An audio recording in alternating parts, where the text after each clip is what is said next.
في عالم الانمي في انميات كتيره جدا بتتشهر وبتضرب مره واحده كده على مدى كبير وبين ناس كتيره جدا. واحد من اكتر الانميات اللي اتشهرت بشكل كبير جدا الفتره الاخيره دي كان انمي ديمون سلاير، وده طبعا خلى ناس كتير تطلع تقول لك ان الانمي ده لا يستحق هذه القدر من الشهره، يا عم ده انمي تراش، يا عم ده انمي اوفر ريتد، ايه اللي انتوا بتتفرجوا عليه ده، وطبعا الكلام اللي احنا عارفينه ده كله. فهل فعلا انمي ديمون سلاير هو انمي تراش او اوفر ريتد او الكلام اللي بيتقال عليه ده؟ فعلا نيزك هو واحده من اكهت الشخصيات، ولا دي طبعا اشاعه طالعه كده مع الحاجات؟ لا يا معلم، ده مش سؤال. انت لو بتفكر فعلا في السؤال ده فانت محتاج تعيد النظر مره تانية. انت بتفكر يا معلم؟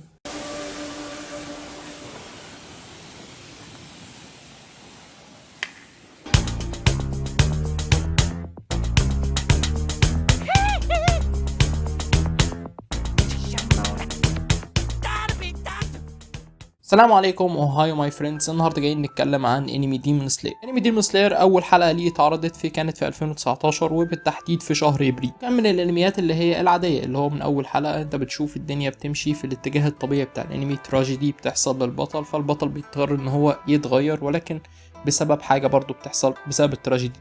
والتراجيدي او المأساة اللي بتحصل له وهي ان هو لما بيرجع لبيته مره تانية بيلاقي ان عيلته كلها اتقتلت على يد الشياطين، ولكن في شخص من عائلته لسه حي، ولكن مش بالظبط حي، هو اتحول لشيطان. ومن هنا بتبدأ رحلتنا ان تانجيرو بيحاول يكون واحد من قتلة الشياطين عشان يحاول يرجع اخته مرة تانية. لو انت هتيجي تبص على القصة عادية جدا، شفناها في انميات كتيرة جدا صراحة. طول الانمي تقريبا سيزون 1 طول ما انت ماشي انت بتشوف حاجات طبيعية، حاجات عادية، مفيش حاجة استثنائية بتحصل في الانمي ده لغاية الحلقة 19. الحلقة 19 من وجهة نظر انا هي الحلقة اللي شهرت انمي ديمون سلاير بشكل كبير جدا، حلقة الهينو كاميكاجرا. الحلقة دي كان فيها كمية مشاعر وكان فيها حاجات اللي هي بتقدر تلمسك، الحاجة اللي بتخليك تحب الانمي ده زيادة. انمي ديمون سلاير بالمناسبه واحد من اكتر الانميات اللي فيها لحظات هتلمسك كتير جدا، وده مش من الاخر كمان، لا طول حتى سيزون 1 في الحلقات اللي في الاول، في الحلقات اللي في النص، بعد حتى سيزون 1 في لحظات كتير جدا هتلمسك، ودي من اقوى الحاجات اللي موجوده في انمي ديمون سلاير. ولكن الحلقه 19 كانت حلقه استثنائيه طبعا. اول ما نزلت بعد تقريبا اول 3 ايام كانت تقييمها 10 من 10 من الجمهور، وفعلا هي حلقه عظيمه بالمناسبه، انيميشن عظيم. كانت من اول حلقه، كان من اول لحظات الحلقه انت بتتفرج انت داخل في جو غريب كده. الساوند تراك اللي تم استعماله في الحلقه ده كان خرافي مش طبيعي، ونهايه الحلقه كانت جميله جدا.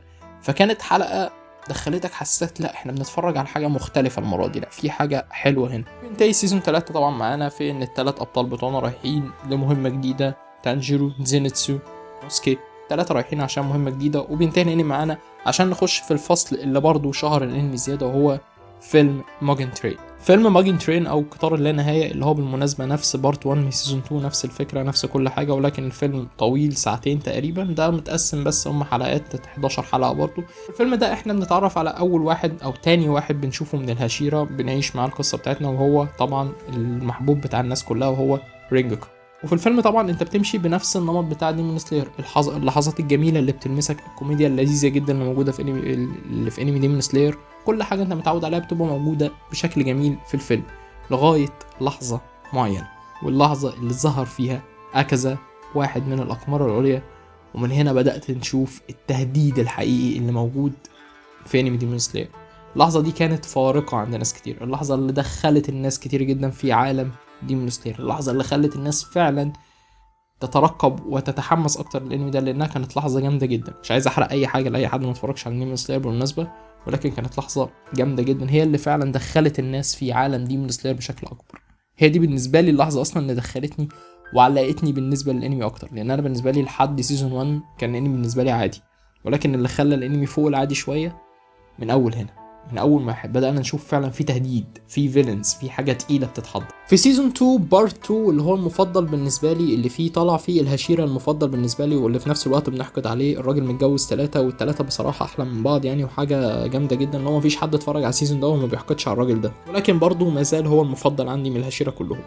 في السيزون ده احنا بنشوف حاجه مختلفه، حاجه جديده، مهمه جديده، ولكن بسكيل اوسع شويه. بنشوف برضه واحد من الاقمار العليا، الهاي رانك، ولكن بنشوفه بسكيل اوسع، بنشوف تهديد فعلا حقيقي، تهديد يخليك طول ما انت قاعد بتتفرج على الحلقات. انا فاكر لما كانت الحلقات بتنزل انت قاعد كل حلقه بتتفرج عليها، وخصوصا الحلقات اللي في الاخر دي انت قاعد متوتر، انت قاعد مش على بعضك، انت قاعد اللي هو يعني يا جدعان انجزوا، طب ورونا. وكل حلقه كانت بتنتهي على كليف هنجر مش طبيعي، اللي هو انت هتستنى اسبوع كامل عشان تتفرج على الحلقه اللي جايه. كانت يعني حاجه جامده جدا. وبالنسبه لي انا ده طبعا زي ما قلت ده السيزون المفضل عندي، والسيزون الاكتر متعه من كل السيزونات كلها.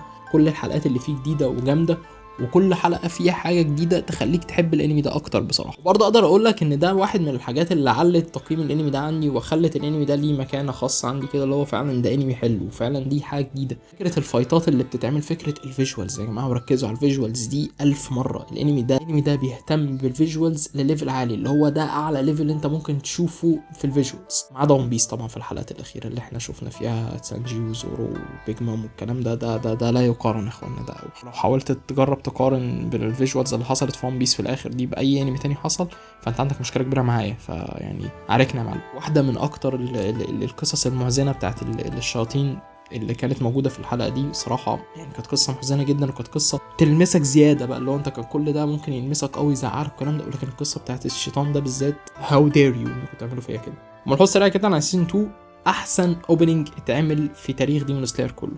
نقطة، انتهى. الاوبننج كان خرافي، هو تقريبا اللي حل الانمي عندي زيادة، لان انا واحد من الناس وقلتها قبل كده، الاوبننج بالنسبة لي لأي انمي هو العلامة اللي بتعرفك انت داخل على انمي جامد ولا مش جامد. لو الاوبننج ضعيف غالبا بيكون الانمي اي كلام، لو الاوبننج جامد الانمي بيكون جامد.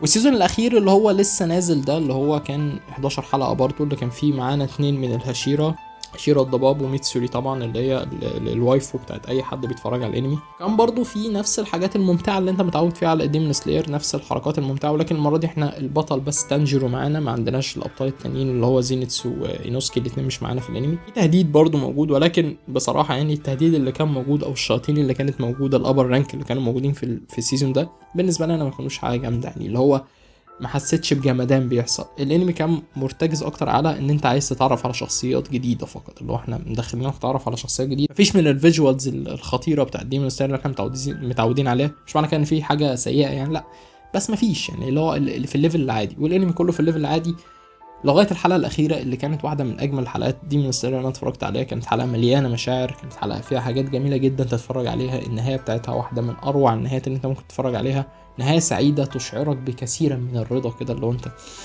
يا سلام اخيرا يا جدع، حاجه تشعرك بالرضا، رغم انها برضو فيها شويه حاجات كده مقلقه، كليف هانجرز جامده جدا، بتعرف فيها قصص كتير جدا، بتعرف فيها حاجات جامده جدا ممتعه.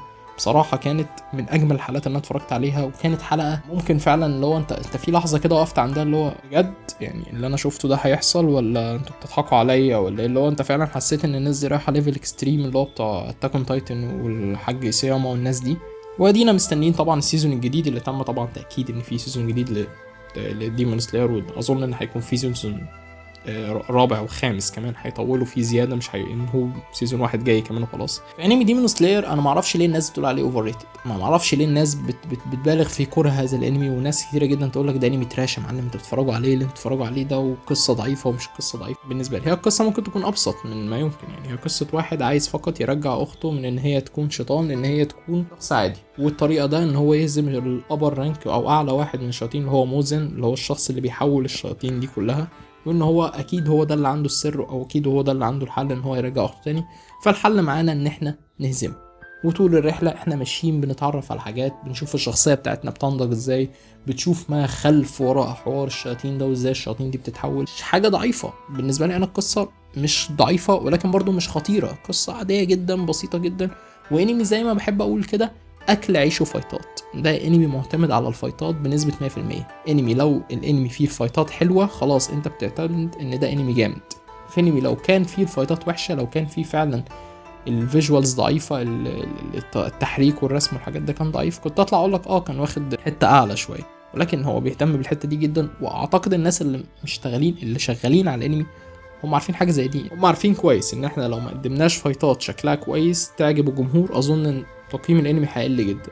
الانمي ده بيفكرني جدا جدا جدا ببليتش، نفس الفكره بتاعت الانمي، نفس الفكره، انمي اكل عيش وفايتات، قصه اقل ما يمكن، بسيطه جدا، ما فيهاش اي تعقيدات، ما فيهاش اي حتى لف ودوران ومش عارف ايه، يمكن باستثناء السيزون الاخير اللي لسه نازل ده، اللي هو بدأنا نكتشف فيه بقى حوارات ودخلات ومش عارف ايه والكلام ده، ولكن القصه برضو بسيطه. فالانمي برضو نفس الفكره، اكل عيش وفايتات وشخصيات جامده انت بتتعرف عليها، فمش شايف اي مشكله ان انت تقول على الانمي ده اوفر ريتد. بالعكس، الانمي انا شايفه في المنطقه اللي هو حط نفسه فيها، هو حط نفسه ان هو انمي حلو بوتنشن، هو في الحته دي بالظبط، ما قلش عنها ولا زاد عنها. انا بحب جدا انمي ديمون سلاير، انا مستني اي حاجه تنزل من انمي ديمون سلاير بعد كده. بحبه جدا، بحب الشخصيات الصراحه. انمي من اجمل ما يمكن، انمي من الطف ما يمكن تتفرج عليه. وبرضه في اللحظات اللي هتخليك تعيط وهتخليك تدمع وانت بتتفرج دي ما تمسكش نفسك يعني. بس كده، ده كان رايي عن انمي ديمون سلاير. قول لي برضه رايك عن انمي ديمون سلاير لو اتفرجت عليه، ولو ما اتفرجتش عليه ارشحه ليك جدا يا معلم. اتفرج وخش واستمتع. خليكم على سوكم نهايه الفيديو. كان معاكم جو ميني، قناه بحب السيما، واشوفكم ان شاء الله في فيديو جاي. السلام عليكم.